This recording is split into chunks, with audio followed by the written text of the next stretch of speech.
शेतकरी बंधूंनो नमस्कार. मी आपला ॲग्री डॉक्टर तेजस कोल्हे. मित्रांनो, शेतीविषयक विविध पिकांची माहिती देणारे व्हिडिओ आपण पाहिले. शेतीमध्ये जे काही नवनवीन तंत्रज्ञान येतं ते आपल्यापर्यंत आम्ही घेऊन येण्याचा प्रयत्न करत असतो. पण मित्रांनो, आज एका महत्त्वाच्या विषयावर आपण चर्चा करणार आहोत. महत्त्वाचा विषय या अर्थी की साधारणपणे कोणत्याही पिकाचं नियोजन आपण करत असाल तर त्या पिकाच्या होणाऱ्या खर्चातला 25% पासून तर अगदी 40% पर्यंतचा जो खर्च आहे तो आपण कीटकनाशक, बुरशीनाशक अथवा तणनाशक म्हणजे एकंदर रासायनिक जे काही कीड रोग व्यवस्थापन आहे यासाठी करत असतो. हे करत असताना एक बाजू आली खर्चाची, परंतु दुसरी बाजू अशी का ज्यावेळेस आपण याचा वापर करत असतो तर याच्या वापरातून आपल्याला स्वतः जे फवारणी करतात त्यांना किंवा आसपासच्या जीवसृष्टीला यातून धोका पण असतो. मग हे सांभाळून आपल्याला याचं उत्पादनामध्ये वापर करून जास्तीत जास्त त्याचा फायदा कसा मिळवता येईल किंवा उदाहरणार्थ एखादी कीड किंवा रोग व्यवस्थापन करत असताना काय अशा छोट्या छोट्या गोष्टीत ज्याचा आपण अवलंब केल्यामुळे आपल्याला त्यातून फार मोठ्या प्रमाणात फायदा होऊ शकतो किंवा लवकरात लवकर ती गोष्ट नियंत्रणात येऊ शकते. तर त्या अनुषंगाने आज आपण चर्चा करणार आहोत. मित्रांनो, आपल्याला व्हिडिओ सुरू करण्यापूर्वीच मी एक आवाहन करतो की आपल्याला या विषयासंदर्भात आणखीन काही माहिती लागत असेल, आणखीन काही आपल्या मनात प्रश्न येत असतील किंवा आपले काही अनुभव पण असतील तर त्या व्हिडिओच्या कमेंटच्या माध्यमातून आपण आमच्यापर्यंत पाठवा. अजून एक आपल्याला विनंती की आपण आपल्या असणारे जे काही अभिप्राय आहेत ते आम्हाला कळवतच असता. दरवेळेला आपण कमेंटच्या माध्यमातून कौतुकाची थाप आमच्यापर्यंत पोहोचवत असता. परंतु यामध्ये काही सुधारणा पण करण्याची गरज असेल किंवा काही नवीन गोष्ट तुम्हाला आमच्याकडून अपेक्षित असेल तर निश्चितच ती पण सुचवा. त्यावरही काम करण्याचा आम्ही प्रयत्न करू. आणि आजच्या या टॉपिककडे आपण येऊया. कीटकनाशक हा एकत्रित एक संकल्पना आहे. मग त्या कीटकनाशक ही संकल्पना किंवा पेस्टिसाइड ही एक संकल्पना आहे. याच्या अंतर्गत मग किडीसाठी लागणारी कीडनाशक, बुरशीसाठी लागणारी बुरशीनाशक किंवा तणांसाठी लागणारी तणनाशक असे तिहेरी येतात. पुढील व्हिडिओमध्ये आपण जी चर्चा करणार आहोत तर कीटकनाशक ओव्हरऑल हा जो काही कन्सेप्ट आहे याच्या संदर्भात करणार आहोत. मित्रांनो, कीटकनाशक या गोष्टीवर आपण साधारणपणे 25 ते 40% खर्च करत असतो, जे की मी आधीच आपल्याला बोललो. आणि या खर्चाचं आपल्याला खर्च टाळण्यासाठी किंवा आपल्याला वापर केल्यानंतर त्यातून जास्तीत जास्त उपयुक्त होण्यासाठी काही अवलंब गोष्टींचा करायचा आहे. तर त्याविषयी आपण बोलणार आहोत. पण त्यापूर्वी कधी तुम्हाला हा प्रश्न पडलाय का की तुम्ही जे कीटकनाशक किंवा बुरशीनाशक आपल्या पिकावर फवारणी करता आणि फवारणी केल्यानंतर त्याचं होतं काय? आपल्याला वाटतं की आपण फवारणी केली, कीड नियंत्रणात आली. आपल्याला कधी कधी वाटतं की आपण फवारणी केली, आपल्या पिकावरची आळी गेलीच नाही, मग औषध डुप्लिकेट होतं का? किंवा आपल्याला असंही वाटतं की आपण एखाद्या बुरशीनाशकाचा फवारणी केली परंतु आपल्या पिकावरचा रोग गेलेलाच नाही, मग औषधात दोष होता का, फवारणीत दोष होता का, नेमकं काय होतं? बहुतांश वेळेला तणनाशकामध्ये तर हमखास ही समस्या येते की आपण तणनाशकाचा वापर करतो परंतु आपल्याला अपेक्षित असं तण नियंत्रण मिळत नाही. आणि खास करून जे उगवणीपूर्वीचे जे तणनाशक आहे त्यामध्ये तर ही समस्या फार मोठ्या प्रमाणात येते. मग शेतकऱ्यांचा आरोप की कंपनीने औषध डुप्लिकेट दिलं किंवा दुकानदाराने चुकीचं औषध दिलं किंवा जिथून कुठून खरेदी केलं तर त्यांनी काहीतरी आपल्याला डुप्लिकेट दिलं, तर अशी बऱ्यापैकी वेळेस धारणा होती. परंतु खऱ्या जर बारकाईने पाहिलं तर याचं होतं काय हा प्रश्न आपल्याला कधी पडलाय का? मित्रांनो, भारतात कदाचित माझ्या अभ्यासात नाही, भारतात असा कुठेही अभ्यास नाही की नेमकं फवारणी केल्यानंतर याचं काय घडतं. परंतु 2019 साली नेदरलँडला जाण्याची मला संधी मिळाली होती. 8 दिवसाचा जो काही तिथं अभ्यास दौरा होता तर हॉलंडोरच्या माध्यमातून तिथं अभ्यास करत असताना त्यांनी या सगळ्या छोट्या छोट्या गोष्टींवर खूप सारा स्टडी केलेला आहे. आणि तो अभ्यास करून याचं नेमकं काय होतं, कशा पद्धतीने वापर केला पाहिजे त्या अनुषंगाने ही जी काही मी माहिती आपल्यापर्यंत मांडण्याचा प्रयत्न करतोय तर तो त्या अभ्यास दौऱ्यातला एक भाग आहे. म्हणजे कदाचित भारतामध्ये याचा अभ्यास झाला असेल, माझ्यापर्यंत नसेल तेही मी मान्य करतो. आपल्यापर्यंत आला असेल असा काही अभ्यास तर निश्चितच आपण कमेंटच्या माध्यमातून कळवा. परंतु मी जी गोष्ट सांगतोय तर ती त्या अभ्यास दौऱ्यामध्ये नेदरलँडला ज्यावेळेस आम्ही गेलो होतो त्या अभ्यास दौऱ्यामध्ये जे काय आम्हाला अभ्यासाला मिळालं तर त्यातली ही माहिती. मग शेतकरी बांधवांनो, आपला प्रश्न मला तरी पडलेला की ज्यावेळेस आपण कीटकनाशक किंवा या सगळ्या गोष्टींची फवारणी करतो तर याचं नेमकं होतं काय, हे जातं कुठं नेमकं? म्हणजे थोडक्या भाषेत जर सांगायचं झालं तर लॅम्बडा सायलोथ्रिन आणि थायमेथोक्झाम एक कीटकनाशक जे की 80 मिली प्रति एकर आपण फवारणार आहे. याचा रिकमेंडेड डोस 80 मिली प्रति एकरचा आहे. मग 80 मिली फवारल्यानंतर 80 मिली आपल्याला उपयोगात येतं का? तर हा सगळ्यात मेन प्रश्न आहे. मग हे किती उपयोगात येतं यावर आपल्याला आपल्या पिकावर येणाऱ्या किडींचा किंवा जे काही बुरशीनाशक वापरत असेल तर त्या बुरशीनाशकांचा जो काही प्रभाव आहे तर तो आपल्याला त्यातून कळतो. आता यातलं पहिलं काय होतं तर एकतर हवेत उडून जातं. म्हणजे ज्यावेळेस तुम्ही फवारणी करत असता तर त्या ज्या नोझलमधून किंवा ज्या गनमधून औषध बाहेर निघतं तर त्यातलं काही औषध हवेतून उडून जात असतं. म्हणजे त्या पिकाच्या पानावर पडतंच असं नाही, 100% काही उडून जातं. दुसरं काय होतं तर जे काही उन्हामुळे त्याचं बाष्पीभवनच होतं, म्हणजे हवेतल्या हवेत बाष्पीभवन होऊन जातं. म्हणजे बाष्पीभवन पाण्याचं जे होतं त्या पाण्यासोबत ते रसायन पण जातं, मग तिथं पण आपला लॉस होतो. काही कीटकनाशक वाहून जातं. वाहून म्हणजे कसं की उदाहरणार्थ पानावर जास्त पडलं, काही ठराविक पानांवर जास्त पडलं तर त्या पानावरून ते धुवून जाणं किंवा त्याला ड्रेन होणं, तर तेही घडतं. त्यानंतर काय होतं त्याचं उत्सर्जन होतं. सूक्ष्म जीवाणू किंवा तिथं असणारे जे काही बाकीचे गोष्टी त्याच्यावर परिणाम करत असतात, जे काही जीवजंतू असतात, तर त्याचेही काही त्याच्यावर अभिक्रिया होते आणि तिथंही ते कमी होतं. त्यानंतर मी एक उदाहरण दिलं, लॅम्बडासायलोथ्रिन आणि थायमेथोक्झाम. हे कीटकनाशक तुम्ही कधी एकटं फवारणार नाही. याच्यासोबत तुम्ही एखादं बुरशीनाशक असेल, एखादं पीक पोषक असेल किंवा एखादं जे काही वॉटर सोल्युबल खत असेल ते काहीतरी याच्यात मिक्स करणार. मग त्या दोन्हींची अभिक्रिया पण होण्याची शक्यता असते. ती अभिक्रिया पण होते, ती पण त्याच्यावर परिणाम करत असते. त्यानंतर तिसरं काय की आपल्या पिकामध्ये त्या पेशीद्वारे त्याचं शोषण होऊन जेवढं जातं तेवढं सिस्टेमिक इन्सेक्टिसाइड किंवा तेवढं सिस्टेमिक फंगिसाइडच फक्त आपल्या पिकात जातं. मग ह्या सगळ्या 5-6 गोष्टींचा त्याच्यावर परिणाम होतो आणि उरलेलं फक्त आपल्या पिकामध्ये जातं. मग किती मिली गेलं तर 80 मिली जर आपण वापरला असेल तर कदाचित 50%, कदाचित 40%, कदाचित त्याहून कमी 20% हे आपल्या पिकामध्ये गेलेलं असतं. मग आपल्याला कीड नियंत्रणासाठी जो प्रभावी परिणाम मिळायला पाहिजे तो तितका मिळणार आहे का? तर बिलकुल नाही. ह्या सगळ्या बाजू त्याच्यावर परिणाम करत असतात आणि या सगळ्या बाजूंचा त्याच्यावर परिणाम झाल्यानंतर जे उर्वरित आपलं पीक घेतं त्याचाच आपल्याला प्रभाव जाणवतो. त्यातूनच आपल्याला कीड किंवा रोगांचं व्यवस्थापन जाणवतं. तर मित्रांनो, आताही बघा परत एकदा मनाला प्रश्न विचारून की आपण फवारणी करीत असलेलं रसायन किंवा आपण फवारणी करीत असलेलं बुरशीनाशक असेल, तणनाशक असेल आणि कीटकनाशक असेल, हे नेमकं झाडांनी किती घेतलं आणि जर झाडांनी ते जास्तीत जास्त घेतलं तर त्याचे निश्चितच आपल्याला रिझल्ट आले असतील. कोणत्याही कंपनीचं डुप्लिकेट आहे किंवा ओरिजिनल आहे हे बघण्याची तर आपल्याला गरज आहेच आहे. ओरिजिनल असावंच, परंतु त्या खालोखाल काय तर या गोष्टी त्याच्यावर परिणाम करतात आणि मग ते आपल्याला रिझल्टच्या स्वरूपात जाणवतं. बऱ्याच वेळा असं पण होतं की खास करून खरीप सीझनमध्ये ज्यावेळेस आपण फवारणी करतो, मग भातासारखं पीक आहे खरीपामध्ये, सोयाबीन कपाशीसारखं पीक आहे किंवा व्हेजिटेबल क्रॉपचा जर विचार केला तर दुधी असेल किंवा काकडी टोमॅटो असेल, मग याच्यावर आपण फवारणी करतो पण लगेच 2 तासात पाऊस आला तर काही रसायनांचाच रेन फास्टनेस, ज्याला आपण पाऊस पडण्यापूर्वी पिकाकडून त्याचं शोषण करणं, तर हा 2 तासाचा असतो. बहुतांशी कीटकनाशक किंवा बुरशीनाशकांचा तो 2 तास नाही. मग जर फवारणी केली आणि अर्ध्या तासात पाऊस आला तर काय होणार? तर ते तिथेही आपला लॉस होणार आहे आणि मग ह्या सगळ्याचा परिणाम किंवा या सगळ्याचा जो काही आहे तो रिझल्ट आपल्याला बघायला मिळतो. ना की फक्त आपण 80 मिली वापरलं म्हणून रिझल्ट येतो किंवा बऱ्याच वेळा शेतकऱ्यांचा हाही संभ्रम असतो की मग आता तेजस सरांचा व्हिडिओ पाहिलाय मी, मग 80 मिली वापरलं तर त्यातलं 40% कामाला येतं, मग 80च्या जागी 150 मिली वापरायचं का? तर बिलकुलही तशी चूक करून काही फायदा नाही.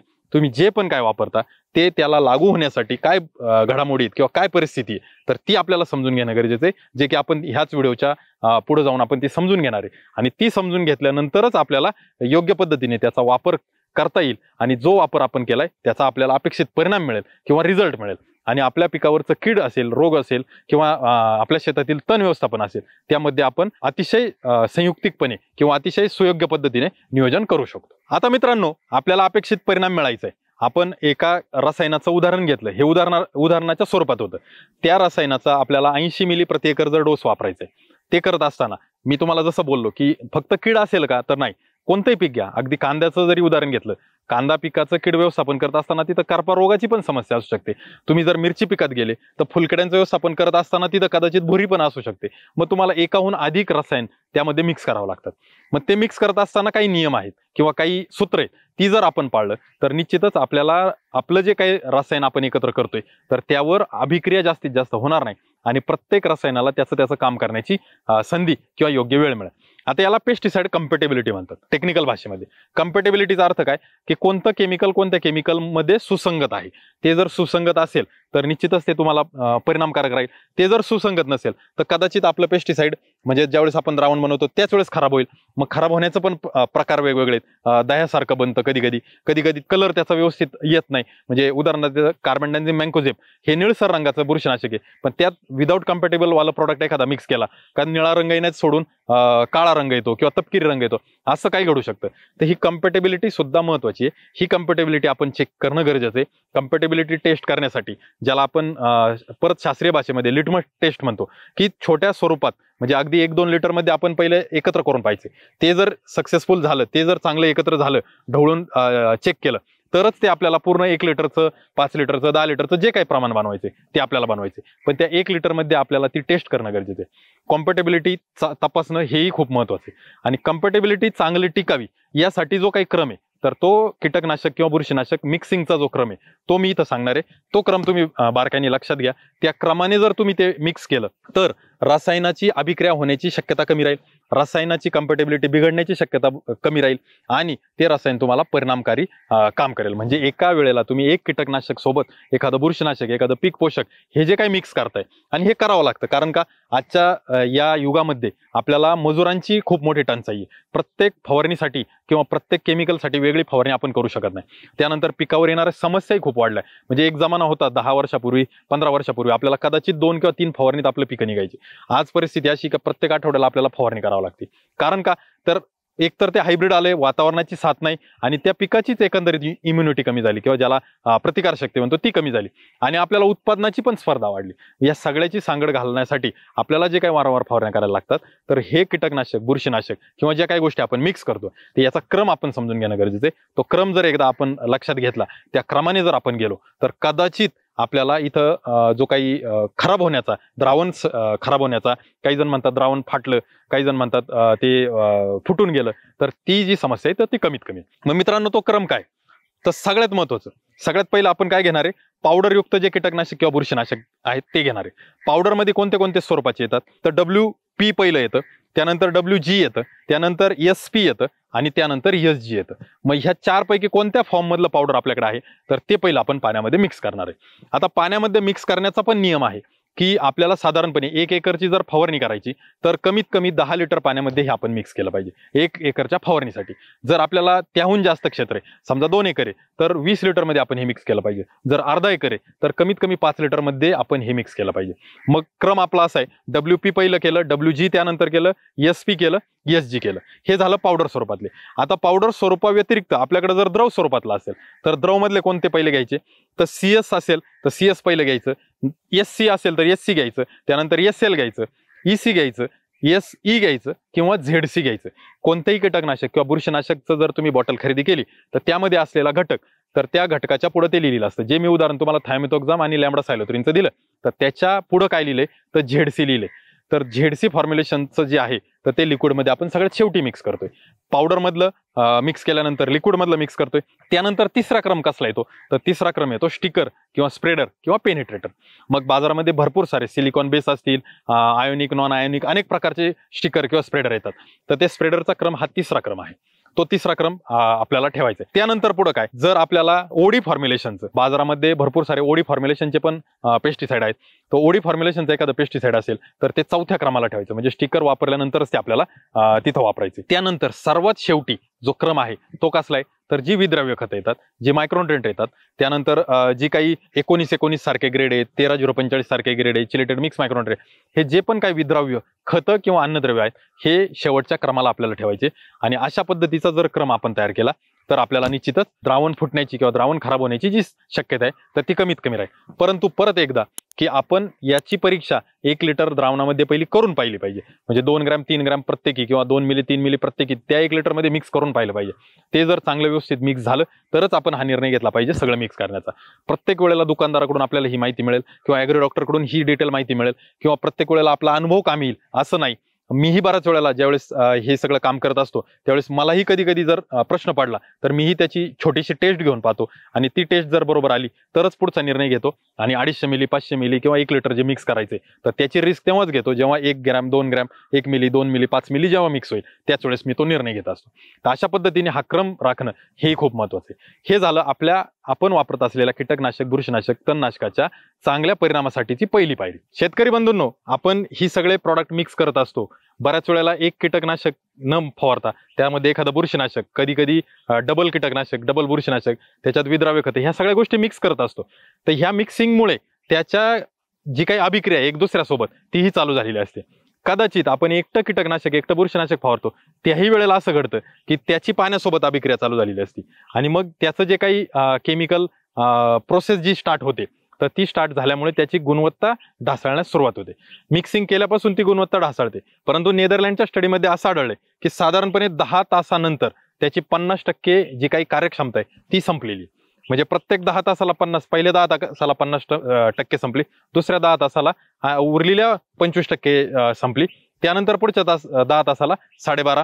म्हणजे सांगायची गोष्ट अशी की 24 तासानंतर कदाचित आपल्या त्या द्रावणाची कार्यक्षमता काहीही नसेल आणि मग याचा परिणाम आपल्याला त्याचा रिझल्ट न मिळणे किंवा आपलं कीड रोग नियंत्रणात न येणे असंही होऊ शकतो. त्यामुळं आपल्याला विनंती आहे की ज्यावेळेस आपण फवारणीचा निर्णय घ्याल किंवा अपरिहार्य कारणामुळे असं घडू शकतं की वेळी लाईट गेली किंवा आपलं ट्रॅक्टर किंवा मशीनमध्ये बिघाड झाला, या गोष्टी घडू शकतात. परंतु दक्षता म्हणून आपल्याला जे काही द्रावण आपण तयार केले त्याची फवारणी पुढील 2 ते 3 तासामध्ये झाली पाहिजे, याची आपण काळजी घेतली पाहिजे. जर ते आपण रात्रभर ठेवलं, दुसऱ्या दिवशी किंवा तिसऱ्या दिवशी फवारणीचा जर आपण विचार करत असू तर कदाचित त्याचा लॉस काय नसेल, परंतु त्याचा येणारा परिणाम किंवा त्याचे येणारे रिझल्ट हे आपल्यासाठी नसतील, तर असंही घडू शकतं. त्याही गोष्टीची आपण दक्षता घेणं गरजेचं आहे. मित्रांनो, आपण हे सगळं क्रमाने मिक्स केलंय, पण आता मी तुम्हाला सांगितलं होतं की 1 एकरसाठी फवारणी करायची तर कमीत कमी 10 लिटर असलं पाहिजे. तर त्याच्या मागचं रिझन काय, तर द्रावण तयार करत असताना स्टॉक सोल्युशन करणं गरजेचं आहे. बरेच शेतकरी काय करतात की किती काडीपेटी टाकू, किती झाकण किंवा किती कप मी औषध टाकू, तर यावर चालतात. मित्रांनो, जुना जमाना गेला, ज्यावेळेस फक्त मँकोझेब, ज्यावेळेस फक्त कॉपर, ज्यावेळेस फक्त रोगर यासारख्या कीटकनाशकावर आपली शेती होत होती आणि त्याच्या किमती तुलनेने कमी होत्या. आजच्या जमान्यात महागडी कीटकनाशक, महागडी बुरशीनाशक आली, जी खूप प्रभावी आहेत, ज्याचा वापर आपण अतिशय तोलून मोलून मापून केला पाहिजे. आणि तो करण्यासाठी आपल्याकडं प्रॉपर मेजरमेंट असणं गरजेचं आहे. आणि ते मेजरमेंट असण्यासाठी शक्य तिथं दुकानातून तुम्ही एकरच्या हिशोबाने डोस खरेदी कराल. तुमच्या पिकाच्या वाढीच्या अवस्थेनुसार साधारणपणे 1 एकरचं जर तुम्ही टोमॅटो, मिरची सारखं पीक जर घेतलं आणि ते जर फुलोरा अवस्थेमध्ये, तर 1 एकरमध्ये आपल्याला 10 पंप फवारणी होणं अपेक्षित असतं. तुम्ही कोणतंही तणनाशक घ्या, उगवणीपूर्वीचं घ्या, उगवणी पश्चात तणनाशक घ्या, त्यामध्ये 150 ते 200 लिटर पाणी 1 एकरसाठी होणं अपेक्षित असतं.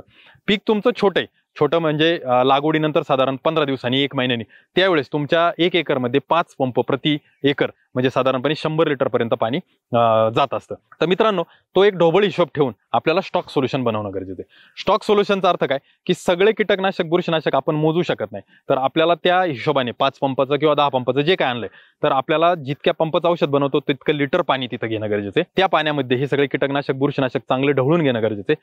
काडीच्या साह्याने एकतर आपण जी बकेट घेतो ती प्लॅस्टिकची असावी आणि जी काही काडी लाकडी काठीने आपण ते चांगलं ढवळून घ्यावं, चांगलं मिक्स झाल्याची खात्री करावी. आणि मिक्स झाल्यानंतर प्रत्येक वेळेला पंप ज्यावेळेस आपण भरतो त्यावेळेस त्या पंपामध्ये 5 लिटर पहिलं पाणी भरायचं, 1 लिटर हे स्टॉक सोल्युशन त्याच्यात टाकायचं आणि त्यानंतर उरलेला 10 लिटरचा जो पंप आहे तो पूर्ण करायचा आहे. जर समजा आपण बॅरलमध्ये औषध बनवत असेल, डायरेक्ट 200 लिटरचा बॅरल आहे किंवा 150 लिटर आपण द्रावण करतोय किंवा 600 लिटरची टाकी फवारणार आहे, तर ते करत असताना सुद्धा आपल्याला 20 लिटर 25 लिटर पाणी घेऊन त्यामध्ये हे मिक्स करणं गरजेचं आहे. हा जो क्रम सांगितला त्या क्रमानुसार मिक्स करा, चांगलं ढवळून घ्या, विरघळल्याची खात्री करा आणि त्यानंतरच त्या मोठ्या बॅरलमध्ये ट्रान्सफर करा.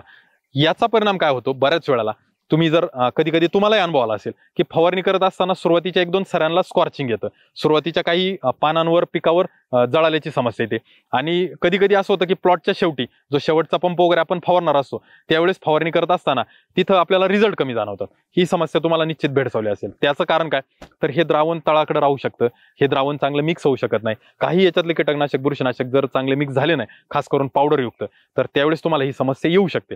मग परिणाम कमी जास्त किंवा त्यात तफावत होण्यापेक्षा आपल्याला हे चांगलं ढवळून मिक्स करून जर वापरलं तर ही समस्या येणार नाही. स्टॉक सोल्युशन ही त्यानंतरची दुसरी पायरी.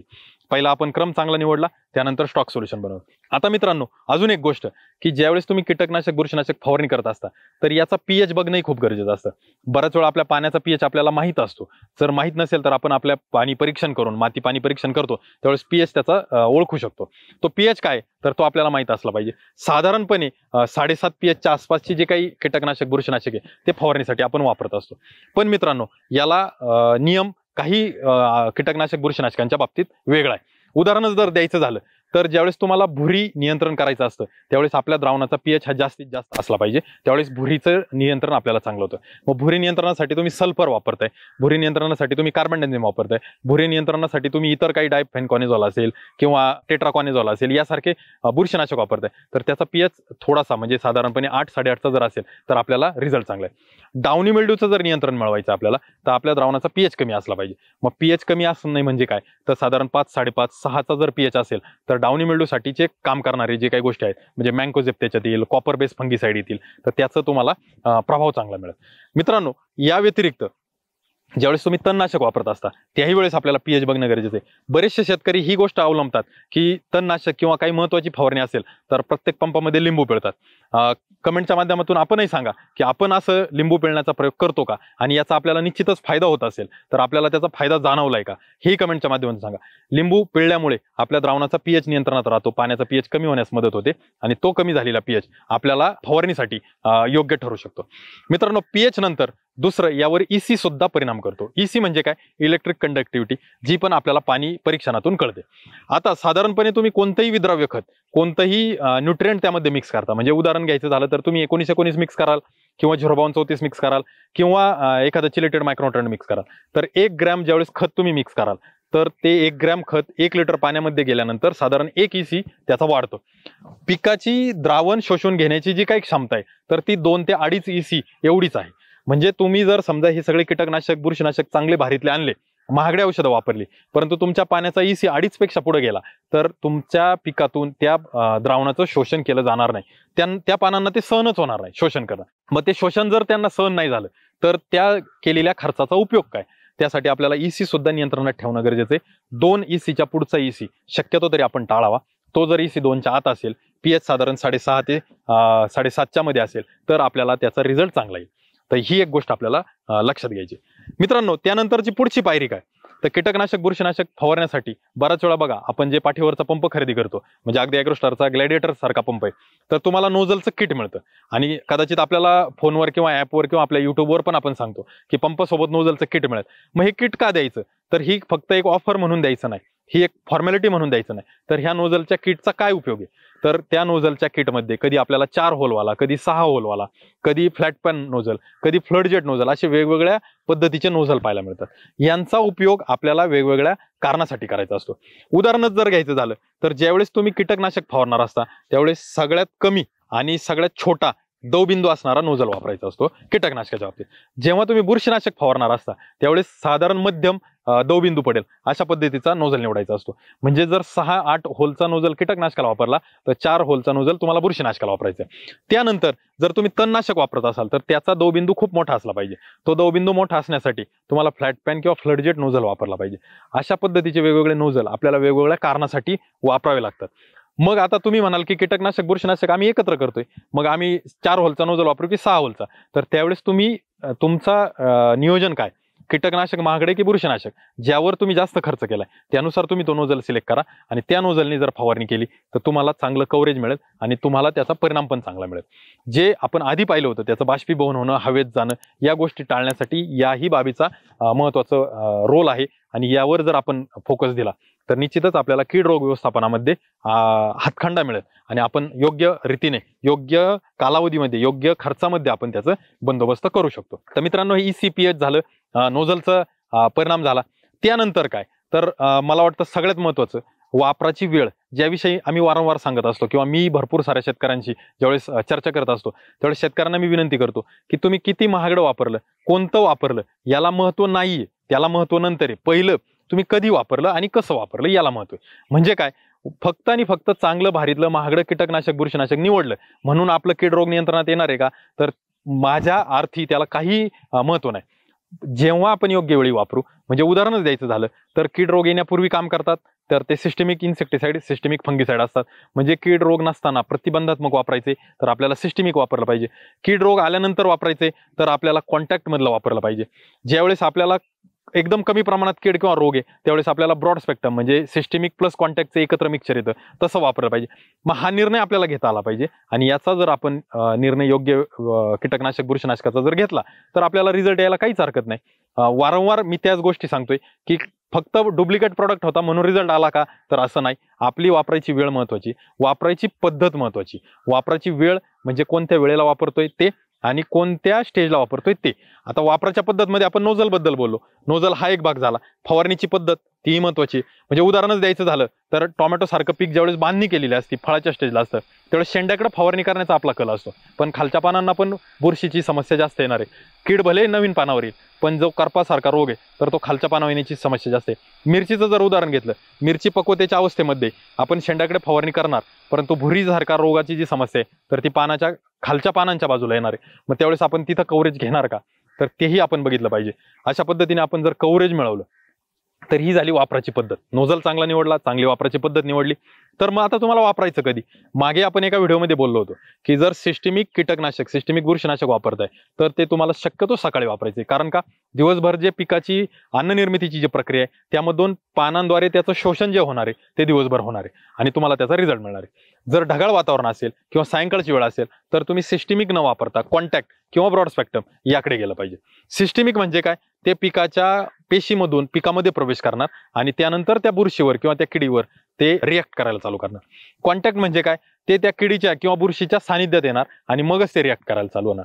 मग तुम्ही सिस्टमिक वापरलं तर पिकाच्या काही भागावर त्याची फवारणी झाली तर तुम्हाला रिझल्ट मिळेल, कारण ते पूर्ण पिकात जाणार आहे. पण तुम्ही जर कॉन्टॅक्ट वापरलं तर त्या किडीचा किंवा त्या रोगाचा प्रादुर्भाव आपल्या पिकामध्ये कुठं जास्त आहे, शेंड्याच्या बाजूला आहे, मधल्या बाजूला आहे की खालच्या बाजूला आहे, ते ओळखून आपल्याला तिथं तो कव्हरेज किंवा तिथं ते फवारणी जाणं ते इम्पॉर्टंट आहे आणि ते आपल्याला लक्ष देऊन करावं लागेल. बऱ्याच वेळा आपल्याला लक्षात येत नाही की आपली फवारणी कुठपर्यंत जाते, काय होते. तर त्यासाठी सोपी पद्धत आहे. लिटमस पेपर बाजारामध्ये मिळतो, अगदी 5-10 रुपयाला त्याची पट्टी मिळते. त्या लिटमसचे छोटे छोटे तुकडे केले आणि आपण आपल्या टोमॅटो पीक असेल किंवा दोडका दुधी कोणतंही पीक असेल तर त्याच्या वेगवेगळ्या पानांवर ते फक्त लिटमस पेपरचे तुकडे ठेवून द्यायचे आणि फवारणी करणारा माणूस ज्यावेळेस तिथून जाईल त्यावेळेस ज्या ज्या पानावर पडले किंवा ज्या ज्या लिटमस पेपरवर ते पडले तर तिथं आपल्याला कलर बदललेला दिसेल, कारण त्याचा द्रावणाचा पीएच नक्कीच कमी जास्त जो पण काय असेल तर तो कलर बदललेला दिसेल.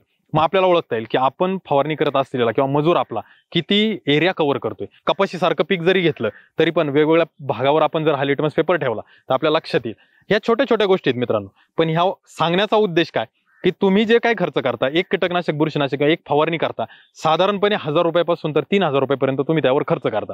तो 1000-3000 रुपयाचा रिझल्ट जर तुम्हाला 8 दिवसाऐवजी जर 15 दिवस आला तर कुणाला नकोय. आपल्याला खर्च टाळायचा आहे, आपल्याला केमिकल टाळायचे, आपल्याला विषमुक्त शेती करायची, तर त्यासाठी या गोष्टींचा आपल्याला अवलंब करायचा आहे. म्हणून या छोट्या छोट्या गोष्टींचा आपण या ठिकाणी विचार करतोय. मित्रांनो, दुसरी एक बाब, सिस्टमिक, कॉन्टॅक्ट आणि ब्रॉड स्पेक्ट्रम हे फवारण्याची दुसरी एक पद्धत कशी असते, ज्यावेळेस आपलं पीक वाढीच्या अवस्थेमध्ये असतं. म्हणजे उदाहरण मी जर टोमॅटोचं दिलं तर टोमॅटो पुनर्लागवडीनंतर जी पहिली दुसरी फवारणी असणार आहे ती सिस्टमिक असली पाहिजे. कारण का, तुम्ही फवारल्यानंतर दर 2-3 दिवसांनी त्याला नवीन पान येणार आहे. त्या 2-3 दिवसांनी नवीन आलेल्या पानाचं संरक्षण कोण करेल, तर सिस्टमिक इन्सेक्टिसाइड, सिस्टमिक बुरशीनाशक जर त्यामध्ये गेलेलं असेल तर ते शेंड्याचं संरक्षण करेल. जर समजा तुमचं टोमॅटो आता बांधणी पूर्ण झालेली आहे, काढणीच्या अवस्थेत आहे, आता नवीन शेंडा येणार नाही, त्या परिस्थितीमध्ये तुम्ही कॉन्टॅक्ट इन्सेक्टिसाइड किंवा कॉन्टॅक्ट फंगिसाइड वापरले पाहिजे. कॉन्टॅक्ट वापरले तर तुलनेने किमतीला कमी, परंतु त्याचा प्रभाव फक्त जिथं त्याचं काय म्हणतो ना फवारणी होईल, जिथं त्याचा प्रवेश होईल तिथंच ते काम करेल, ते सर्व पिकामध्ये करत नाही. आता जे काही ब्रॉड स्पेक्ट्रम आहे त्याचा उपयोग काय होतो, तर अळीवर्गीय ज्या काही किडी असतात तर त्या पानांच्या खाली बऱ्यापैकी राहतात आणि ज्यावेळेस तुम्ही फवारणी करता पानांच्या वरून ती फवारणी जाते. मग तशा किडींना पानाच्या खालून पण प्रतिबंध मिळावा किंवा डाउनी सारखी जी काही बुरशी आहे ती पानांच्या खालून असते त्याला प्रतिबंध मिळावा, यासाठी ब्रॉड स्पेक्ट्रमचा वापर करणं गरजेचं आहे. ब्रॉड स्पेक्ट्रमचा अर्थ काय, पानाच्या वरून पडलं तरी पण त्या जेव्हा भागात पडलं तिथं ते सिस्टमिक बनतं आणि पानाच्या खालपर्यंत त्याचं येतं. तर अशा पद्धतीने ब्रॉड स्पेक्ट्रम काम करतं. मग याला वापरायला कोणतंही वातावरण, याला वापरायला कोणतीही पिकाची स्टेज चालू शकते. तर मित्रांनो, अशा पद्धतीने सिस्टमिक असेल, कॉन्टॅक्ट असेल, ब्रॉड स्पेक्ट्रम असेल, याचा निवडीचा विचार आपल्याला करायचा आहे. आणि आपल्या सोयीसाठी म्हणजे बाजारामध्ये प्रचंड मोठ्या प्रमाणात जे कीटकनाशक बुरशीनाशक आहे त्यामध्ये एक सिस्टमिक एक कॉन्टॅक्टचाही पॅटर्न आलेला आहे. बघा तुम्ही बरेचसे कीटकनाशक बुरशीनाशकामध्ये जर तुम्ही पाहिलं तर तुम्हाला ते आढळेल. आणि सिस्टमिक कॉन्टॅक्ट दोन्ही एकत्र असल्यामुळे अशा कीटकनाशकाचे किंवा बुरशीनाशकाचे जे काही प्रभाव आहेत तर ते खूप चांगले मिळतात. कारण का, ज्या भागात कीटकनाशक बुरशीनाशकाचा संपर्क होतो तिथली कीड रोग नियंत्रणात येते आणि ज्या भागामध्ये पर्यंत ते पोहोचू शकत नाही तिथं सिस्टमिक पद्धतीने जे जातं तर ते काम करतं. आपल्याला त्वरित रिझल्ट पाहिजे, म्हणजे ज्याला आपण शेतकरी बोली भाषेत असं म्हणतात, पुढे औषध फवारत गेलो मागं कीड पडत गेली. तर असे रिझल्ट आपल्याला जर पाहिजे तर ते फक्त कॉन्टॅक्ट इन्सेक्टिसाइड किंवा बुरशीच्या बाबतीत बोलायचं झालं तर कॉन्टॅक्ट फंगिसाइड देऊ शकतं की जे त्वरित रिझल्ट देतात. परंतु जे सिस्टमिक असतात त्यांना रिझल्ट द्यायला थोडा वेळ लागतो, कारण का, त्याला एक प्रोसेस असते. ते कीटकनाशक, ते बुरशीनाशक पिकामध्ये प्रवेश करेल, पिकाच्या पूर्ण पेशींमध्ये जाईल, पिकाच्या पूर्ण भागामध्ये गेलं की त्यानंतर ते त्या किडीवर किंवा त्या बुरशीवर प्रभाव द्यायला चालू करेल. परंतु सिस्टमिकचा जो रिझल्ट आहे तो जास्त कालावधीसाठी राहील, कॉन्टॅक्टचा जो रिझल्ट आहे तो कमी कालावधीसाठी राहील, त्या वातावरणापुरता किंवा त्या हंगामापुरता. नंतर परत एकदा त्याला पोषक वातावरण, पोषक हंगाम मिळाला की परत ती कीड किंवा बुरशी उपद्रव करू शकते. मित्रांनो, अशा पद्धतीने आपल्याला हे कीटकनाशकाच्या निवडीचं किंवा बुरशीनाशकांच्या निवडीचं नियोजन करायचं. आता राहिला शेवटचा मुद्दा की आपल्याला कीटकनाशक बुरशीनाशक निवडताना काय करायचे.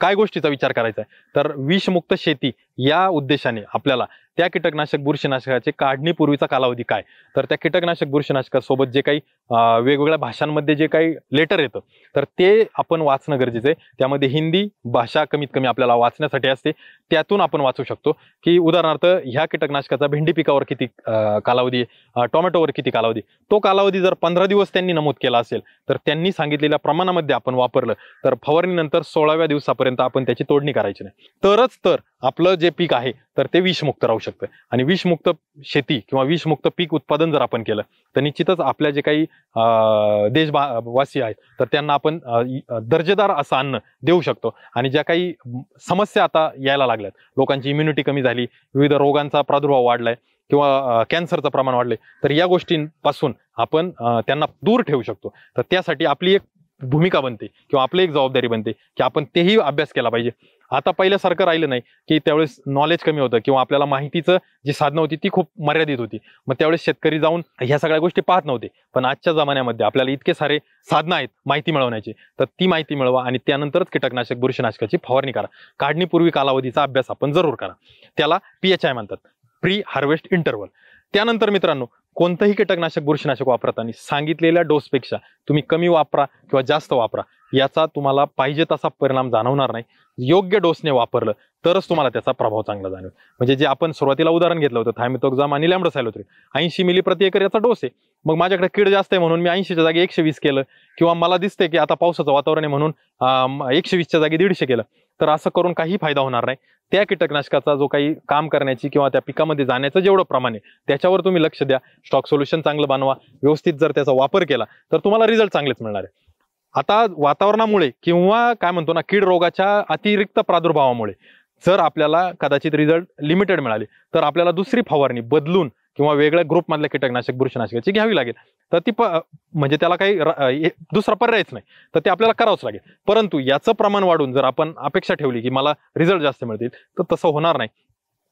कव्हरेज किती मिळालं, फवारणी कशा पद्धतीने केली आणि कीटकनाशकाचं वापरण्याचा जो काही क्रम आहे, मिक्सिंगचा जे काही गोष्ट आहे, या सगळ्यांवर तुमचा रिझल्ट अवलंबून आहे. फक्त फक्त ते कोणत्या कंपनीचं होतं किंवा कोणते घटक होते हे एकमेव त्याला जबाबदार नाही, याला सगळ्या गोष्टी जबाबदार आहे. त्यावर आपण काम करणं गरजेचं आहे. मित्रांनो, या व्हिडिओच्या माध्यमातून जी माहिती आम्ही आपल्यापर्यंत पोहोचवली ती तुम्हाला कशी वाटली ती कमेंटच्या माध्यमातून नक्कीच सांगा. आपल्याला व्हिडिओ आवडल्यास व्हिडिओ लाईक करायला विसरू नका.